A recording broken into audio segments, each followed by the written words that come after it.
할렐루야. 네. 우리 친구들 건강하게 한 주 잘 보냈어요? 네. 그래요. 살아있는 것 같은 걸 느끼는 건 선생님이 대답해보니까. 그쵸, 우리 친구들 날씨도 되게 많이 풀렸고 우리의 마음은 꽃처럼 환해져야 되는데 살짝 좀 힘들고 버거울 수도 있겠다라는 생각이 드는 건 저만의 생각이죠.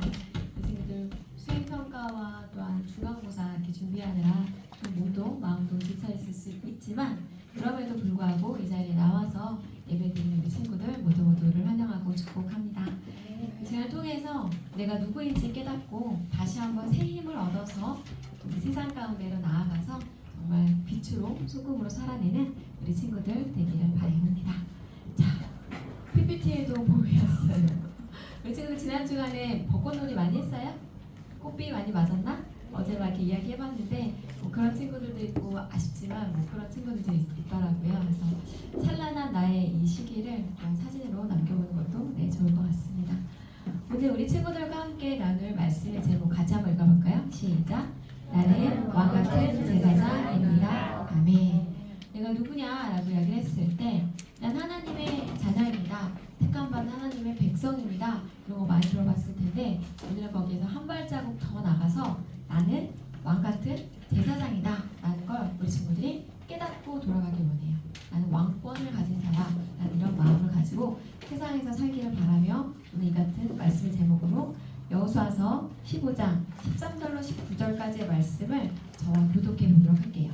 여호수아서 15장 13절로 19절까지의 말씀입니다. 구약 성경 342쪽에 있어요. 네, 제가 먼저 읽도록 할게요. 여호와께서 여호수아에게 명령하신 대로 여호수아가 기럇 야르바 곧 헤브론을 유다 자손 중에서 분깃으로 여분네의 아들 갈렙에게 주었으니 아르바는 아낙의 아버지였더라. 갈렙이 거기서 아낙의 소생 아들을 가진 구세와 아히만과 말을 찾아였고 거기서 올라가서 드빌 주민을 찾는데 드빌의 본 이름은 기럇 세벨이라. 갈렙이 말하기를 기럇 세벨을 쳐서 그것을 점령하는 자에게는 내가 내 딸 악사를 아내로 주리라 하였더니 갈렙의 아우 그나스의 아들인 온니엘이 그것을 점령함으로 갈렙이 자기 딸 악사를 그에게 아내로 주었더라. 악사가 출발할 때에 그에게 청하여 자기 아버지에게 밭을 구하자 하고 나귀에서 내리매 갈렙이 그에게 이르되 네가 무엇을 원하느냐 하니 함께 읽겠습니다. 이르되 내게 복을 주소서 아버지께서 나를 내 땅으로 보내시오니 샘물도 내게 주소서 하매 갈렙이 윗샘과 랫샘을 그에게 주었더라. 아멘. 자, 우리가 계속해서 여호수아서를 1장부터 쭉 보고 있는데 지금은 어떤 부분이냐면 가나안 땅을 정복하고 난 다음에 그 땅을 이렇게 지파별로 나누는 그런 작업을 하고 있죠. 이쯤에서 한 번쯤 점검해 보아야 할 이스라엘의 12지파. 이스라엘은 나라의 이름이기도 하지만 사람의 이름이기도 하죠. 요셉을 야곱을 이제 이스라엘이라 하나님이 이름을 바꿔주시게 되었고 야곱에게는 12명의 아들이 있었어요. 누구였냐면 르우벤, 시므온, 레위, 유다, 그리고 단, 납달리, 갓, 아셀, 이사갈, 스불론, 요셉, 그리고 베냐민 이렇게 12명의 아들이 있었죠. 자, 여기에 따르면 장자가 누구예요? 첫 번째 아들이 르우벤. 이때 당시의 사람들은 장자에게는 세 가지 축복이 있다라고 이렇게 생각을 했어요. 장자권의 축복이 뭐였냐면 왕권과 제사장권과 그리고 2배의 몫을 장자에게 준다라는 것이 그 시대 사람들의 통념이었죠. 그런데 안타깝게도 이 장자의 축복을 르우벤은 누리지 못했어요. 왜냐면 르우벤이 죄를 지었기 때문이에요. 르우벤이 무슨 죄를 지었을까 궁금한 친구들은 창세기를 읽다 보면 그 죄에 대해서 이렇게 나오게 됩니다. 르우벤이 지은 죄로 인하여 르우벤은 장자권의 축복을 잃어버리게 되었고 시므온과 레위도 굉장히 잔인하게 사람을 죽이는 그런 일을 범함으로 인하여 장자권의 축복을 잃어버리게 됩니다. 그래서 이 장자권의 축복은 그럼 누구한테 가느냐라고 했을 때 왕권은 유다에게, 제사장권은 레위에게, 그리고 2배의 몫은 요셉에게 돌아가요. 그래서 요셉에게 어떻게 2배의 몫이 돌아가냐면 요셉의 두 아들인 에브라임과 므낫세의 이름으로 가나안 땅을 이렇게 분배받게 되죠. 그래서 우리가 여러 번 보는 그 가나안 땅의 지파별 그 지도에 나와 있는 그 지파의 이름은 이렇게 르본, 르벤, 시므온, 유다, 단, 납달리, 갓, 아셀, 이사갈, 스불론, 베냐민, 그리고 에브라임과 므낫세 이렇게 12지파에게 땅을 주게 돼요. 그리고 레위 지파는 특별히 땅을 주지 아니하시고 각 지파에 이렇게 흩어지게 살게 하십니다. 그리고 나중에 나오겠지만 도피성이라는 것을 두고 거기에서 이제 사람들의 죄를 하나님 앞에 고하고 그 문제를 해결하는 그런 역할을 하게 되죠. 그래서 이게 이스라엘 12지파의 스토리예요. 이걸 잘 아는 친구나 혹은 들어봤던 친구도 있고 처음 본 친구도 있을 거예요. 그래서 12지파 하는데 그것이 이렇게 12아들이 12지파가 되었고 그 아들 중에는 2배의 목 때문에 그 손자의 이름이 들어간 지파도 있구나. 이 정도로 이렇게 배경 지식으로 깔고 들어가면 성경의 내용을 조금 더 쉽게 잘 이해할 수 있어요. 이스라엘이 야곱이 이름을 바뀐 것이고 그 아들들이 12지파를 이루어서 이스라엘 나라를 이루게 되었구나. 이렇게 알면 됩니다. 오늘은 이 12지파 중에서 유다지파, 왕권을 가진 유다지파에 대한 이야기를 오늘 나누려고 해요. 자, 이게 아까 이야기했었던 그 지도예요. 이걸 보면 요단강을 중심으로 해서 2지파 반, 루벤과 갓과 므낫세 반 지파가 이 오른쪽을 차지하게 되고 요단강을 중심으로 왼쪽에 나머지 9지파 반이 그 땅을 차지하게 되죠. 자, 유다 지파의 땅 찾았어요? 맨 아래쪽에. 근데 유다는 유다 혼자가 아니라 유다와 시므온이라고 이렇게 되어 있는 걸 볼 수 있죠. 근데 저 땅은 어떤 땅이었냐면 기름진 땅도 있었지만 메마른 땅도 같이 있었어요. 근데 이 메마른 땅을 중심으로 해서 이스라엘 역사 그 중심지가 되는 그것을 이 역사를 통해서 볼 수 있죠. 이들은 이 척박한 땅, 기름지지 못하고 이 메마른 땅 때문에 오히려 하나님 앞에 나아가 기도하였고 그 지역에 살고 있는 사람들을 내쫓기 위하여 하나님을 더 의지하고 기도할 수밖에 없었어요. 그래서 이것을 우리가 은혜의 원리라고 부릅니다. 내 삶이 평탄할 때, 아무 일도 없을 때, 승승장구할 때, 하는 일마다 다 풀릴 때 사람들의 공통된 특징이 뭔지 아세요? 이건 다 내가 잘해서 그런 거야 라는 이런 생각을 갖기 마련이죠. 그런데 내가 어떻게 해도 내 인생이 잘 안 되고 꼬이고 힘들고 어려움 당할 때 그때 우리는 자연스러운 본성으로 하나님을 찾고 의지하고 나아가게 됩니다. 그래서 사람들은 흔히 이렇게 이야기를 해요. 고난을 축복이라고 부르기도 하죠. 왜냐하면 불편한 여건들 때문에 도대체 왜 이런 일이 나의 삶 가운데 일어난 것이죠? 그 이유를 알려주세요. 이렇게 하나님께 묻기 시작하면서 기도할 수 있게 되고 우리의 마음이 점점 가난해지죠. 그리고 내 옆에 있는 믿음의 지체가 얼마나 소중한지 이때야 비로소 깨닫게 돼요. 정말 나를 위하여 기도할 수 있는 그 사람을 찾게 되고 기도를 부탁하게 되고 나한테 이러이러한 일이 있어 나를 위해 기도해 줄래? 라고 할 수 있기 때문에 우리에게 믿음의 지체, 믿음의 공동체가 필요해요. 우리 친구들한테는 우리 반 친구들, 또 선생님이에요. 정말 나의 힘으로는 내 생각으로는 어떻게 해야 될지 모르는 그때 그 문제를 들고 누군가에게 말하고 같이 기도를 부탁할 수 있는 그 믿음의 지체가 소중한지 알게 되는 그 순간이 바로 고난의 때입니다. 그래서 교회를 중심으로 살아갈 수 있다는 것 자체가 우리 삶 가운데 얼마나 감사한 일인지 알 수 있을 때가 고난당한 그때예요. 그래서 고난은 변장하고 찾아오는 축복이다 라고 이렇게 이야기하기도 해요. 그런데 사실 내가 정말 너무 힘들 때, 너무 고난 가운데 있을 때 이런 얘기가 잘 귀에 들리지 않아요. 그리고 너도 한번 나 같은 상황이 되어봐. 그러면 할 수 있나? 라고 이렇게 말할지도 몰라요. 그런데 정말 고난 가운데 하나님을 찾고 기도의 자리로 나아가고 함께 그 기도 제목을 놓고 기도하는 그 공동체 가운데 있었을 때 그리고 그 고난의 시간을 잘 그들과 함께 이겨냈을 때 그러고 난 사람들은 정말 누구나 한 명도 예외 없이 그렇게 고백해요. 주님이 나를 위하여 이런 상황 가운데 나를 보내셨고 나와 함께 하신 주님을 찬양합니다. 주님께 영광 돌립니다. 라고 이렇게 고백할 수 있습니다. 이거는 저의 경험이기도 해요.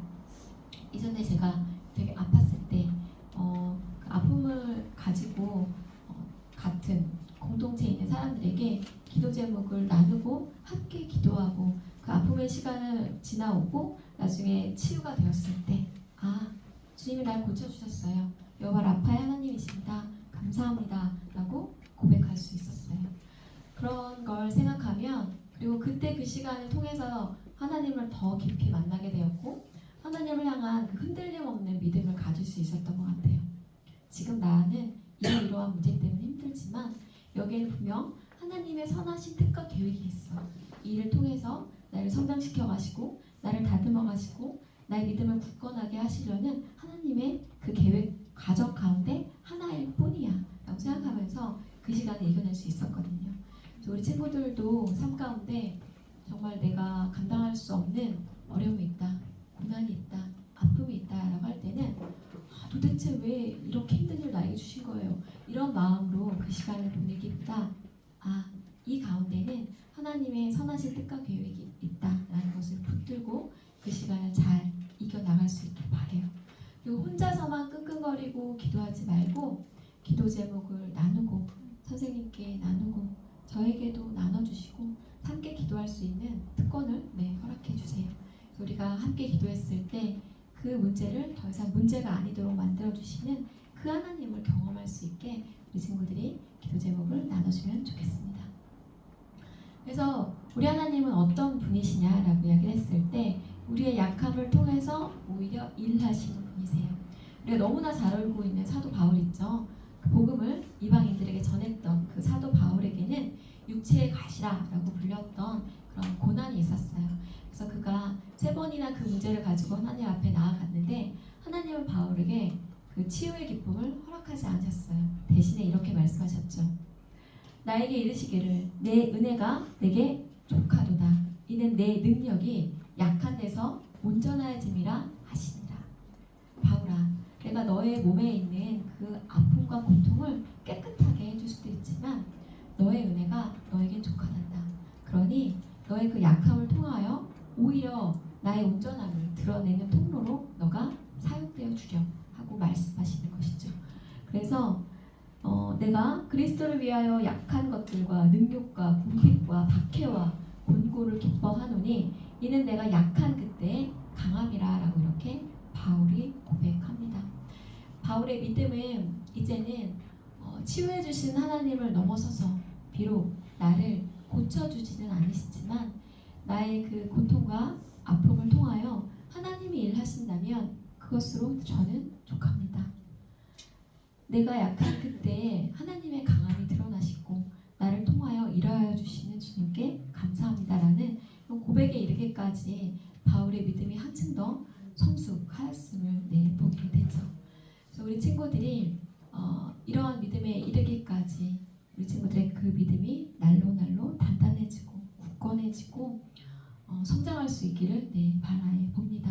하나님은 언제나 우리 친구들과 함께 일하시며 동행하시는 분이시고 또 하나님은 무엇이든지 하실 수 있는 분이셔서 광야에 길을 내시고 사막에 강을 내실 수 있는 분이세요.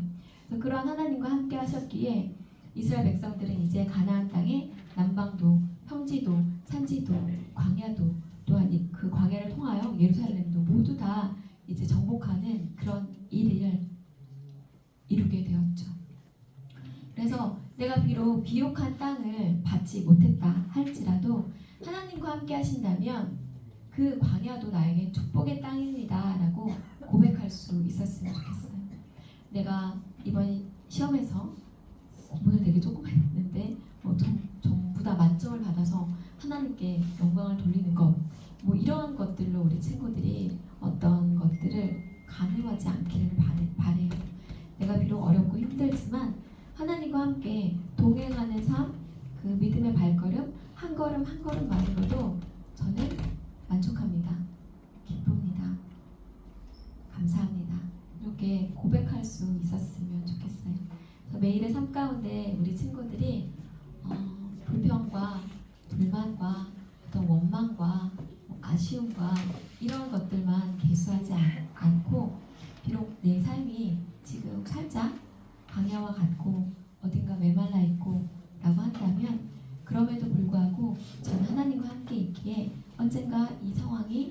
주님의 뜻 가운데 회복되어질 것을 믿습니다. 왜냐하면 우리의 주님은 광야에 길을 내시는 분이고 사막에 강을 내시는 분이시기에 그렇습니다. 고백하면서 이 시간을 잘 우리 친구들이 이겨나가고 경영해 나갔으면 좋겠어요. 특별히 우리 고3 친구들은 요즘이 또 이렇게 힘겨운 시간일 수도 있을 것 같아요. 고3의 첫 번째 또 중간고사 이렇게 앞두고 있는데 나를 짓누르는 그런 무거운 학업의 무게들을 너무 힘겨우면 그 주님의 십자가 앞에 내어드리고 어렵다 힘들다 말씀드리고 나에게 지혜를 달라고 체력을 달라고 힘을 달라고 굳건함 믿음을 달라고 이렇게 고백하면서 주님과 함께 동행하는 그 기쁨을 누리실 수 있었으면 좋겠습니다. 오늘 본문에는 우리가 갈렙의 이야기가 나와요. 갈렙은 우리가 지난 시간에 뭘 보았냐면 헤브론 산지를 요구하면서 이 산지를 내게 달라고 내가 85세가 되었지만 강권합니다 라고 이렇게 고백했었던 그런 장수였죠. 그런데 그 갈렙은 본인도 용사였지만 특별히 인재를 잘 찾아 쓸 줄 아는 지혜로운 장수였어요. 오늘 아까 읽었던 것처럼 가장 먼저 성을 빼앗는 사람에게는 나의 딸을 주겠다라고 이야기를 하고 그 말에 의하여 조카 온니엘이 그 영광을 차지하게 되죠. 그래서 자기뿐만 아니라 그 온니엘 같은 그 믿음의 사람, 믿음의 용사를 그가 이렇게 찾아낸 것을 볼 수 있어요. 이 관점에서 본다면 우리 친구들은 갈렙보다는 온니엘에 가까운 사람들이죠. 이제 막 자라나는 새로운 새싹들, 믿음의 용사들, 믿음의 세대들입니다. 그래서 내가 온니엘이다 라는 마음을 가지고 내가 아직 정복되지 않은 그 땅을 정복하겠다. 하나님의 이름으로 하나님과 함께하기에 라는 그 생각을 우리 친구들이 할 수 있었으면 좋겠어요. 사실 우리 친구들이 가서 생활하는 그 학교라는 공간이 그 믿음의 땅이 아니라 거의 볼모지와 같은 그런 공간이죠. 교회에 가보지 못했고 교회가 어떤 것들을 이야기하는지 알지 못하는 그들을 이곳에 올 수 있게 하고 그것을 들을 수 있게 하고 복음이 뭔지 한 번쯤은 들어볼 수 있게 하는 그 역할을 하는 우리 친구들이 온니엘입니다. 오늘 그 온니엘의 그 사명을 띠고 이 땅에 친구를 데려온 또 친구가 있는데 매우 감사하고 기뻐요. 그래서 여기에 이렇게 발걸음을 딛고 예배를 드리고 찬양을 듣고 말씀이 하나라도 이렇게 듣고 돌아갈 수 있는 그것만으로도 저는 너무 기쁘고 감사합니다. 오늘 이 자리에서 주님이 역사하셔서 그 마음 가운데 주님의 충만하신 사랑과 평안을 부어주시기를 바라봅니다. 내가 온니엘이다 라는 마음으로 보길 바래요. 그래서 이 온니엘이 어떤 사람이냐라고 이야기를 했을 때 되게 중요한 인물이 돼요. 이 이후에는 사사시대가 펼쳐지는데 사사가 뭐냐면 왕이 세워지기 이전에 이스라엘의 그 지파의 사람들을 다스리고 통치하고 그들의 시시 비비를 가렸던 그런 중요한 역할을 했던 그 사람이 사사라는 직분이에요. 이 온니엘이 첫 번째 사사가 됩니다. 이 이후로 에훗, 삼갈, 드보라, 기드온 이렇게 쫙 사사시대가 쫙 펼쳐지죠. 우리 친구들도 한 번쯤 들어보았을 인물들이 여기 있어요. 드보라도 있고 기드온도 있고 저 밑에 삼손도 사사였죠. 이러한 사사시대의 첫 번째를 열었던 그 인물이 바로 오늘 온니엘이에요. 갈렙의 조카였죠. 자, 이렇게 영적인 흐름이 쭉 이어져 가는구나 라는 걸 볼 때 되게 중요한 역할을 한 인물입니다. 그리고 오늘 되게 아까 특별하게 우리가 보았던 것이 유다와 시므온이 같은 땅을 공유하고 있었죠. 시므온 지파는 유다 지파 안에 이렇게 속해서 이렇게 작은 땅을 가지게 되었어요. 왜 이렇게 되었냐? 그 이유가 있는데 38개 성읍 중에 29개가 유다 지파의 것이고 9개가 시므온 지파인데 인구가 굉장히 줄었어요. 왜냐면 시므온 지파가 하나님이 굉장히 싫어하시는 그 우상 숭배를 하게 만드는 그 주동자가 되었거든요. 바알볼 사건이라고 불리우는 바알을 섬기도록 이스라엘 백성들을 이렇게 인도했었던 그 역할을 했기 때문에 시므온은 그때 굉장히 많은 사람들이 그 지파 사람들이 죽게 돼요. 그리고 이때는 유다 지파 안에 이렇게 속해 살지만 시간이 흐르면서 점점 그 지파가 줄고 줄어서 나중엔 시므온 지파가 소멸됩니다. 처음에는 12지파의 한 지파로서 당당하게 그 이름이 있었지만 하나님의 뜻과 반대되는 일들을 해 나갔을 때 결국에는 시간이 흐르고 흘러서 그 지파가 아예 없어지는 지경에까지 이르게 된 것을 볼 수 있죠. 그래서 하나님이 가장 싫어하시는 일, 그 첫 번째가 우상 숭배였어요. 나 외에는 다른 신을 섬기지 말라라고 이야기를 했는데 거기에 이제 정면으로 위배되는 일을 했었고, 그래서 하나님이 그 지파를 소멸하기까지 이르시게 두시는 것을 볼 수 있죠. 우리가 은혜의 시대를 살고 있기는 해요. 우리가 회개하고 돌이켜 하나님께 나아오면 우리 친구들을 받아주시고 용서하십니다. 그런데 그럼에도 불구하고 우리가 지은 죄가 그저 없어지지는 않겠죠. 그래서 우리 친구들이 어떻게 해서든지 하나님의 뜻이 무엇인지 분별하기를 우리 친구들이 힘써야 할 것이고, 알게 되는 것이 있다면 그 죄를 반복해서 짓지 않도록 애써야 해요. 사실 우리가 인간이 연약해서 넘어질 수 있어요. 그런데 우리가 전심으로 회개하고 전심으로 하나님 앞에 나아가고 정말 같은 죄를 반복해서 짓지 않으려고 애쓰는 그 애씀도 매우 매우 중요합니다. 회개하면 그만이지 뭐라는 이런 자세가 아니길 바래요. 우리가 6월절에 그 사자가 지나가기 위해서는 피를 어디에다 발랐는지 기억해요? 그렇죠? 문설주와 인방 이렇게 발랐어요. 문지방에 바르지 않았어요. 이렇게 발랐어요.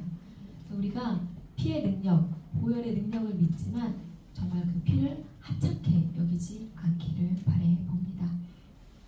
우리 친구들이 늘 듣는 여러 가지 것들을 귀담아 듣고 같은 죄를 짓지 않기 위해 애쓰는 삶을 살길 바라봐요. 저희 시몬 지파는 어떻게 여겨진 사람들이었냐면 남에게 폭력을 행사하는 칼, 모의자, 분노자, 노염이 혹독한 자, 군기가 맹렬한 자라고 야곱이 예언하면서 이렇게 이야기했었던 그 지파예요. 그리고 그 예언대로 소멸됩니다. 그런데 그 지파를 유다 지파가 품어요. 왜냐하면 유다 지파는 아까 무슨 권을 받았었죠? 왕권, 그렇죠? 왕권, 제사장과 2배의 축복 중에서 유다 지파가 왕권을 받은 왕족입니다. 우리 친구들 생각하는 왕은 어떤 존재예요? 다스리시고 통치하는 것도 왕이지만 무엇보다도 왕은 백성을 섬기는 자입니다. 수많은 다양한 모습을 한 그 백성들을 품어야 왕이에요. 그래서 원수도 사랑할 수 있고 포용할 수 있는 사람들이 예수님의 왕족에 들 수 있는 그런 사람들임을 우리 친구들이 기억하길 바래요. 그래서 우리 친구들은 유다 지파처럼 왕권을 가진 사람이 되어야 한다라는 거죠. 그러면 어떻게 하면 내가 왕권을 가진 자가 될 것이냐라고 했을 때 우리 친구들이 말씀과 기도로 나 스스로가 하나님의 뜻이 무엇인지 깨달아 알아야 하고요. 하나님의 뜻, 하나님 사랑, 이웃 사랑을 내 삶 가운데 실천하면서 살아내야 왕이겠죠. 그리고 시므온 지파처럼 맹렬한 분노를 가지고 살인을 했던 자이며 그러한 자이다 할지라도 품을 수 있어야 내가 왕이다 라는 생각을 하기를 바라봐요. 내가 볼 때 참 별로고 참 가까이 하고 싶지 않은 이다 할지라도 뭐 나서서 따돌리거나 이런 건 당연히 하면 안 되고요. 그리고 뭐 내 마음 가운데서도 정죄하거나 비판하지 말고요. 부족한 모습이 보인다면 그 부족한 모습을 위하여 하나님께 기도해 줄 수 있는 사람, 그가 바로 왕이다 라고 이야기할 수 있을 거예요. 그것이 바로 왕권을 가진 자의 삶의 모습이다 라는 것이죠. 내가 세상 사람들과 똑같이 잘했을 때 그래 이렇게 해주고 미워하거나 그런 부분이 모난 부분이 있었을 때 이렇게 배척한다면 그거는 세상 사람과 똑같고 왕권을 가진 자가 아니다라는 걸 기억할 수 있기를 바라요. 그래서 어떤 내가 비판하고 정죄하고 판단하는 이것은 나의 몫이 아니라 하나님의 몫이고, 내가 할 수 있는 것은 저 친구가 가지고 있는 아주 작은 거, 아주 작은 장점이라도 기억하고 부족한 모습을 위해서는 기도해 줘야 되는구나 라는 마음으로 우리 친구들이 반 친구들을 대한다면 학교 생활이 훨씬 더 편안하고 마음이 평화로울 거예요. 왜냐하면 그 친구의 어떤 그러한 모습은 하나님이 알아서 다듬어 가실 거다 뭐 이렇게 하나님께 맡겨드리면 되거든요. 우리 친구들이 나는 왕이다 라는 생각을 가지고 왕족이다 라는 생각을 가지고 학교 생활을 할 수 있었으면 좋겠습니다. 그러한 관점에서 한 사람을 소개해 주려고 해요. 이 사람은 누구냐면 넬슨 만델라예요. 누군지 들어봤어요? 들어봤나? 네, 북아프리카에서 최초의 이제 흑인 대통령이 된 사람이고 흑인 인권 운동가였어요. 근데 뭐든지 최초라는 건 굉장히 힘들고 험난한 것을 이렇게 예표하죠.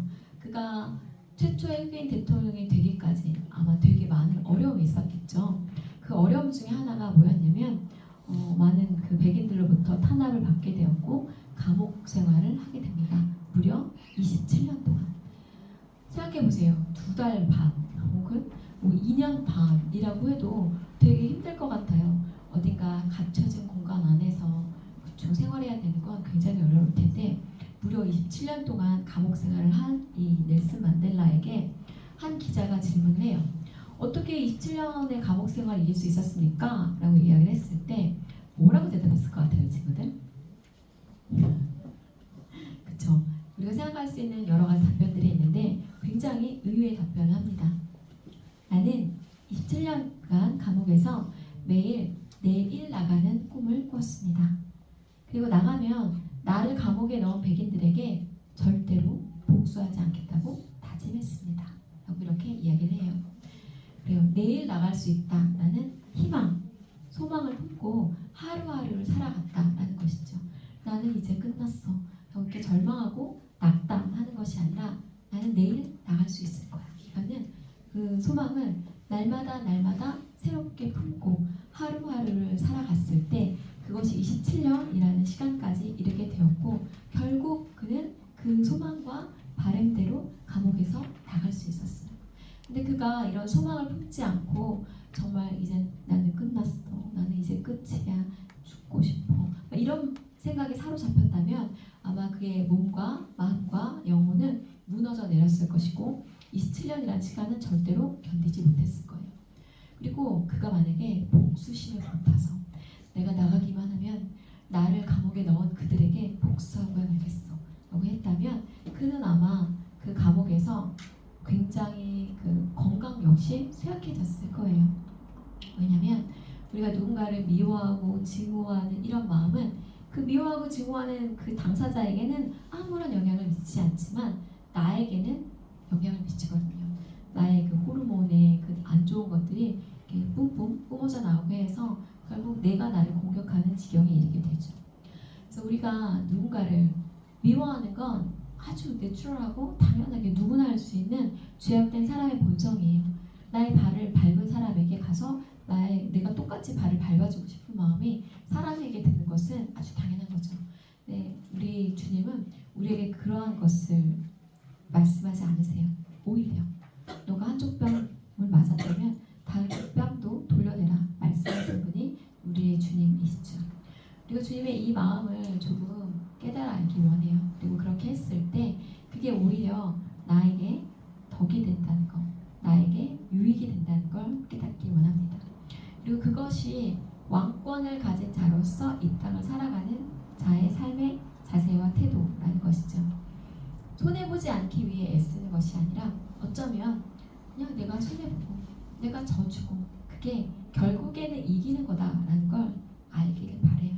그래서 세상 사람들처럼 똑같이 아득바득 뭐라도 하나 더 이렇게 움켜쥐려고 애쓰는 삶이 아니라 손을 내밀고 펼치고 베풀고 나누어주고 이렇게 했을 때 결국엔 마지막에 승리하는 자가 나이다 라는 걸 우리 친구들이 알길 바래요.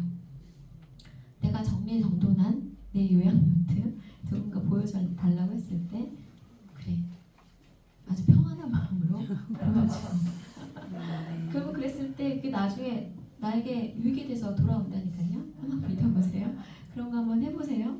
하나님과 딜 해보세요. 하나님이 알려주신 그 방법대로 제가 선을 행했어요. 하나님 그러니 저에게 1+1을 더해주세요 라고 했을 때 정말 내가 알지 못하는 방법으로 그런 유익을 나의 삶 가운데 선을 행하시는 그 주님을 경험하실 수 있어요. 근데 그랬을 때 내가 그렇게 기도했던 거 까맣게 잃어버리는 것이 아니라 안테나를 세우고 이제 계속 살펴야 되죠. 나에게 어떤 축복을 주실까?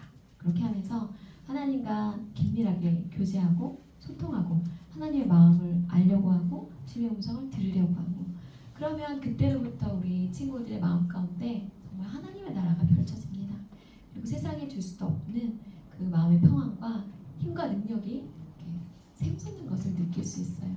나는 뭐든지 다 할 수 있어. 왜냐면 그 주님이 나와 함께 하시기 때문이지. 그래서 이런 축복을 이 친구들이 청소년의 때로부터 받아 누릴 수 있기를 바라봐요.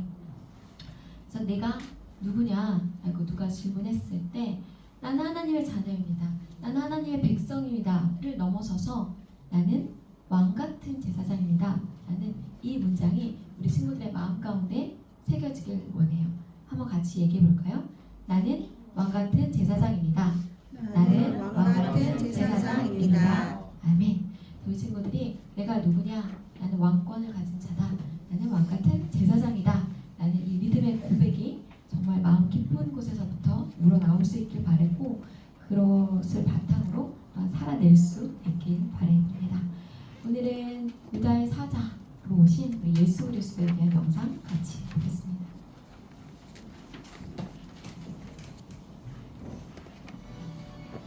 이번에는 성경에서 제일 중요한 예수님의 계보인 유다 지파의 시조 유다에 대해 알아보겠습니다. 성경의 흐름의 중심에 있는 유다 지파의 시조 유다는 어떤 사람일까요? 예수님이 나신 지파의 시조인 만큼 거룩하고 고결한 인물일까요? 창세기 38장은 약간 뜬금없는 이야기가 나옵니다. 요셉이 애굽에 끌려가는 이야기를 하다가 갑자기 끊고 38장 한 장 전체가 유다에게 특별히 할애되어 있죠. 유다는 레아에게서 태어난 야곱의 넷째 아들입니다. 유다는 아버지와 형제를 떠나 이방 족속인 가나안 사람 수아의 딸과 결혼을 합니다. 그리고 아들을 셋 낳았는데 장자 엘, 둘째 오난, 막내 셀라였습니다. 장자 엘로 대를 잇기 위해 며느리를 맞이했는데 다말이라는 여인입니다. 엘은 하나님 보시기에 악해서 죽게 됩니다. 다말은 자녀 없이 혼자 남게 되죠. 당시의 풍습대로 유다는 자녀 없이 죽은 형을 대신해 가문의 대를 잇기 위해 둘째 오난을 형수인 다말에게 들어가도록 합니다. 그러나 오난은 태어날 자식이 형의 자식이 되는 것이 싫어 임신이 되지 않도록 합니다. 그것이 하나님 보시기에 악해서 오난도 죽게 됩니다. 유다는 다말이 남편을 죽이는 운명이 있어 아들들이 죽은 것으로 생각해서 막내는 어리다는 이유로 다말에게 보내지 않고 친정으로 돌아가 수절하게 합니다. 그리고 유다는 셀라가 성장한 후에도 죽을까봐 계속 다말에게 보내지 않습니다. 그러던 중 공공민이었던 유다는 양털깎기를 다말이 친정에 있는 딥나에서 하게 되는데 이 소식을 다말이 듣게 되죠. 자녀 없이 과부로 버려지게 될 것을 두려워한 다말은 극단적인 선택을 하게 됩니다. 유다가 양털깎기 후 술에 취해 있을 때 장녀로 변장해서 접근하고 같이 잠자리를 하게 되죠. 유다는 잠자리의 대가로 염소를 주려 하였지만 다말은 유다의 소지품을 담보물로 가져간 후 사라지게 됩니다. 이후 다말이 행음하여 임신하였다는 소식을 들은 유다는 분노하여 당시 풍습대로 불태워 죽이라고 하였습니다. 그러나 다말이 아이의 아빠는 이 물건들이 주인이라고 말할 때 유다는 그것을 알아보고 다말을 그냥 두게 합니다. 다말은 쌍둥이를 출산하고 그중 동생인 베레스가 대를 잇게 됩니다. 지금으로 보면 폐륜 중에 폐륜이고 뉴스와 인터넷을 뜨겁게 달굴 만한 불륜 스토리죠. 유다는 우리 관점에서 보면 거룩하신 예수님의 계보인 시조, 그 유명한 유다 지파의 시조로 보기에 적절하지 않은 것 같습니다. 하나님의 말씀을 어기고 이방 땅에 가서 이방 여인과 결혼하고 막내 아들을 보호한다고 당시 풍습을 어기고 며느리를 통해 낳은 아들이 유다 지파에서 예수님의 계보를 잇게 됩니다. 정상적인 생각으로는 성경에서 가장 이해 안 되는 부분일 것 같습니다. 그러나 유다는 26절에 의미 있는 말을 합니다. 그는 나보다 옳도다. 내가 그를 내 아들 셀라에게 주지 아니하였음이로다. 즉 다말의 행동을 통해 자신의 죄를 깨닫고 회개한 것이죠. 보통 사람은 이런 경우 상대방의 잘못을 탓하며 자신을 방어하죠. 다말이 자신을 유혹했다고 변명할 수도 있을 텐데 자신의 죄가 더 크다고 고백하는 유다의 이런 겸손해지는 모습은 진정으로 회개한 사람에게만 나타나는 모습입니다. 죄가 없는 사람은 아무도 없습니다. 성경에서도 의인은 없나니 하나도 없다고 말씀합니다. 죄가 적어 죄사함이 없는 사람이 의인이 아니라 죄를 깨닫고 회개하는 사람이 의인이라는 것, 이것이 유다와 다말 사건을 통해 하나님이 우리에게 주시고자 하는 메시지입니다. 하나님의 나라는 사람의 의가 아니라 하나님의 의로 이루어지는 나라입니다. 사람의 의는 다 폐하여지고 오직 하나님의 은혜, 죄사함의 은혜로 들어가는 곳이 하나님의 나라라는 것입니다. 그런 관점에서 창세기 38장은 성경에서 없어서는 안 될 중요한 장이죠. 회개하고 변화된 유다는 우리 죄를 씻기고 회개시키러 오신 예수님의 계보에 들어가기 아주 적절한 인물일 것입니다. 죄사함이 없는 의인이 아닌 회개하는 삶으로 예수 그리스도의 계보에 들어가는 신앙하시기를 축원드립니다. 네, 창세기를 읽다 보면 정말 이런 내용이 성경에 있어라는 정말 아주 놀라운 사건들이 굉장히 많이 적혀져 있어요. 그걸 보면서 우리 친구들이 생각해야 될 것은 나의 삶 가운데 내가 행하는 수많은 죄들이 있지만 그 죄를 그 죄 그대로 내버려 두는 것이 아니라 우리 친구들이 온 마음을 다하여 정말 돌이킬 때 그런 나를 받아주시는 하나님의 은혜를 깨달을 수 있기 바랍니다. 그리고 내가 어떤 걸 했다고 했을 때 나의 의를 드러내고 다른 사람을 또 비교하고 판단하고 정죄하는 것이 아니라 그 모든 판단과 정죄는 하나님께 맡겨드리고 나는 나에게만 충실하면 된다는 것이죠. 그래서 이러한 나도 용서해 주시고 이러한 나를 사랑해 주시는 그 주님에게 초점을 맞추는 그런 우리 친구들 되었으면 좋겠습니다. 아까도 이야기했었던 것처럼 판단하고 정죄하고 심판하는 이런 모든 것들은 하나님의 몫이에요.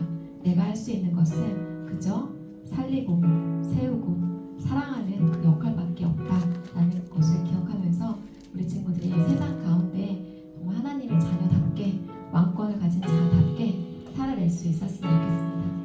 그리고 오늘은 우리 약할 때 강함 대신에라는 찬양을 하려고 해요. 나의 부족한 모습, 나의 연약한 모습을 통하여 일하시는 하나님을 찬양하시며 약할 때 강함 대신에 찬양하시겠습니다.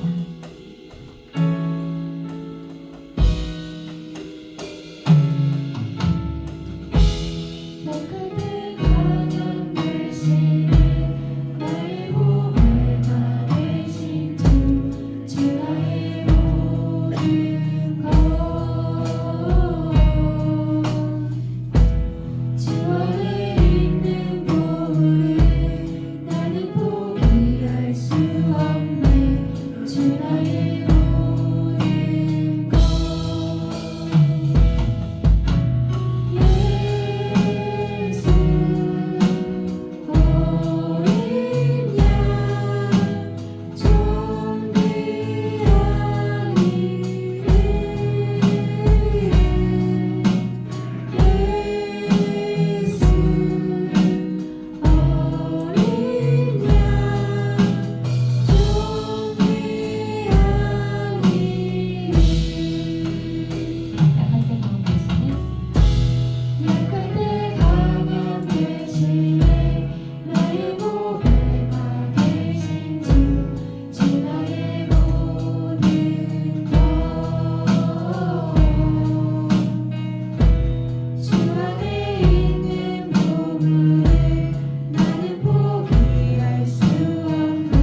가진 유다 지파는 그 땅 가운데 시몬 지파를 품고 있었습니다.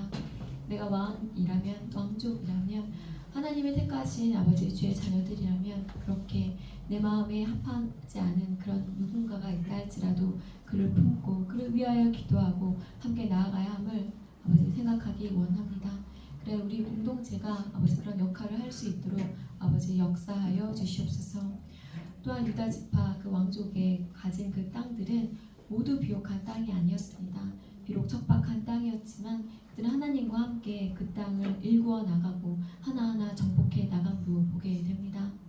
우리의 약함을 통하여, 우리의 부족함을 통하여, 우리의 연약함을 통하여 일하시는 하나님을 우리 친구들이 깨닫기 원합니다. 내가 이러이러한 것이 부족하고 이러이러한 것이 아버지 없지만 아버지 그 부족한 부분을 주께서 채워주시옵소서 라고 기도하며 나아갈 수 있는 우리 친구들이 될 수 있도록 주여 도와주시옵소서. 주를 향한 우리 친구들의 마음이 날로 새로워지며 더욱더 굳건해질 수 있기 원합니다. 우리 친구들의 마음 가운데 언제나 늘 좌정하여 주시고 우리 친구들의 삶을 아버지 인도하여 주시옵소서. 그래야 내가 왕같은 제사장이다 라는 이것을 붙들고 세상 가운데로 나아가 주님 보시기에 기쁜 삶, 어여쁜 삶, 주님 마음에 합한 삶을 살아낼 수 있는 귀한 우리 청소년부 친구들이 될 수 있도록 주께서 역사하여 주시옵소서. 오늘도 우리의 예배를 기쁘게 받아주신 주님께 감사드리며 우리 구주 예수 그리스도 이름으로 기도드립니다. 아멘. 나 주님의 기쁨 되기 원하네 함께 찬양하시며 봉헌하시겠습니다.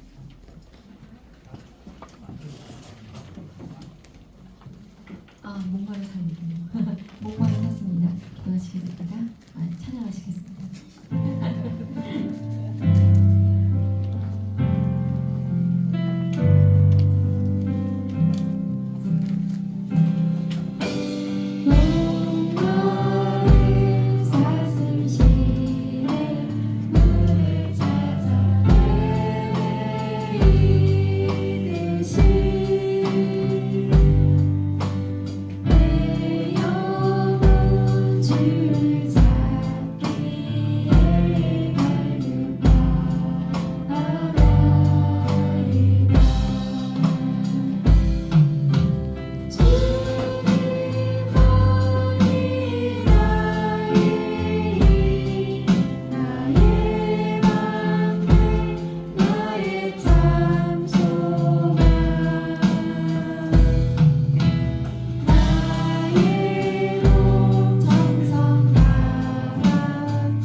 감사합니다. 저희들 목마른 사슴처럼 갈급한 심령으로 이 자리에 나와 주를 찾고 주님께 예배할 수 있게 해주심에 감사드립니다. 우리 각자의 삶을 뒤에 돌아보면 그 누구 하나 어려움이 없는 사람이 없음을 주님이 아십니다. 누군가는 이러한 어려움, 누군가는 저러한 어려움을 인하여 그 마음이 정말 사막과도 같기도 하고 그 심령이 바짝바짝 타들어가는 아버지 그런 심령이기도 합니다. 아버지 그런 우리를 긍휼히 여겨주시며 각자의 그 영혼 가운데 찾아가 주셔서 생수의 강을 넘치도록 부어 주시옵소서. 채워 주시옵소서. 그래 우리의 심령이 정말 그 어느 때보다 촉촉하게 주님의 성령으로 가득 부어져서 기쁨을 안고 평안을 가득 채워서 주님의 사랑으로 저 문을 나설 수 있기를 간절히 바라봅니다. 아버지 우리가 이 세상의 그 어떤 것들로 이 심령을 채울 수 없음을 고백합니다. 돈으로도 명예로도 권세로도 아버지 그 어떤 것으로도 채울 수 없는 그 부분을 이 시간 찾아와 주셔서 각자의 심령마다 부어 주시옵소서. 그래 우리들이 주님 한 분만으로 나는 만족합니다 라고 고백하며 아버지 저 문을 나설 수 있도록 이 시간 각자의 그 심령 가운데 찾아가셔서 주님의 사랑을 넘치도록 부어 주시옵소서. 그리고 말씀하여 주시옵소서. 내가 너를 사랑한다. 내가 너와 함께 있다. 내가 너와 동행할 것이다. 알려주시옵소서. 그래야 우리 친구들이 맞닥뜨리게 되는 그 어떤 어려움 앞에서도 나는 주님과 함께하기에 능히 이겨낼 수 있다 라고 생각할 수 있도록 우리 친구들의 심령 가운데 좌정하여 주시옵소서. 주님 올려드린 모든 것은 주님의 이운이 받으시고 우리 친구들의 건강과 물질과 그 모든 삶을 주께서 책임져 주시옵소서. 한 주간도 우리 친구들의 삶과 건강을 책임져 주실 주님께 감사드립니다. 이제는 우리 주 예수 그리스도의 은혜와 아버지 하나님의 사랑과 성령님의 교통하심을 내가 누구인지 깨닫고 이 세상 가운데 정말 왕으로서 왕권을 행사하며 살아가기를 소망하는 우리 귀한 청소년부 친구들 머리 위에 섬기시는 선생님들 위에 주의 몸된 교회 위에 이제로부터 영원까지 함께 있을지어다. 아멘. 네, 그래요. 우리 친구들 한 주간도 힘내고 수행평가와 중간고사 준비 잘 하시고요. 그 모든 것이 하나님을 기억하면서 한 걸음 한 걸음 잘 걸어가고 살아낼 수 있기를 바랍니다. 오늘 방문한 우리 친구 매우 환영합니다. 웰컴합니다. 와. 방문하였지만 선물 혹시 주실 수 있으실까요? 저기 꺼내놓았습니다. 저희 친구들도 한 번이라도 이렇게 예배의 자리에 나올 수 있도록 친구들 데려오면 참 좋을 것 같고요. 다음 주에도 더 온다면 두 배로 더 축복하여 환영할 것입니다. 네. 왔다 갔다 인사해 주세요.